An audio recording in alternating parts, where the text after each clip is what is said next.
All right, little owls, now we're ready to create an op art wormhole. So the first thing you're going to want to do is get a piece of paper, a pencil, or a Sharpie. I'm going to use Sharpie just so it's easier to see. You probably want to use pencil just in case you make a mistake. So the first step I'm going to take is I'm going to draw a gentle wave line across my page. It can be anywhere. It can go horizontal, vertical, or even diagonal. I think I'm going to keep mine horizontal. Don't make it too wavy because that's just a guideline.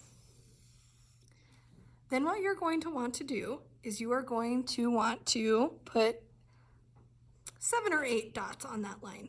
They don't need to be equally spaced. They can be close together or far apart. 1, 2, 3, 4, 5, 6, 7. I think 7 will be good for me. Now I'm going to play a game of leapfrog. I'm going to start at the edge of my paper and I'm going to jump to the first dot. First dot to second, second to third, third to fourth, fourth to fifth, fifth to sixth, sixth to seven, seven to the edge. That's going to look like this. Edge of my paper to 1, 1 to 2, 2 to 3, that's a big jump, 3 to 4, 4 to 5, 5 to 6, 6 to 7, 7 to the edge. And I'm just going to repeat this, going to the dot every single time until I fill up my entire page. So, edge of my paper, starting in the same spot, jump, touch the dot, jump, touch the dot, jump, touch the dot, jump, touch the dot. And I'm just going to continue that until I get to the edge of my paper.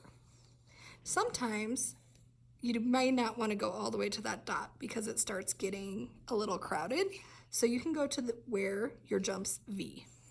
Edge to the V, to the V, jump to the V. Your jumps do not need to be perfectly equal.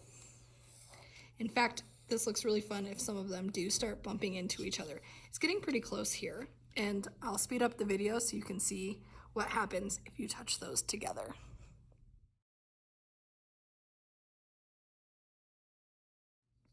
Now that I've filled up the top half, I'm going to flip my paper over and repeat those exact same steps. I'm going to go from the edge to 1, 1 to 2, 2 to 3, 3 to 4, 4 to 5, 5 to 6, 6 to 7, 7 to the edge. You may end up with some getting close together again. Just remember to go where the other two touch each other.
And just like that, I've completed my wormholes.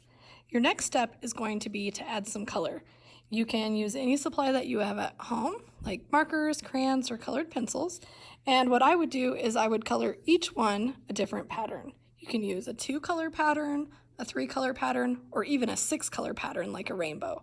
Whoops, and I'm noticing right here, I could probably get a few more lines in there. You want it to look complete and not just leave them open. So you want your lines to go all the way to the edge of the paper. I'm going to color mine with colored pencils and markers just to give some variety. And it's fun with colored pencils because in the edges here, I can practice my shading techniques, making it darker in the corners and blending it so it gets lighter in the middle and then gets darker on the edge again. I hope you have fun creating this type of op art, and I can't wait to see what you create. Remember, artists take their time and make their art unique and special for them.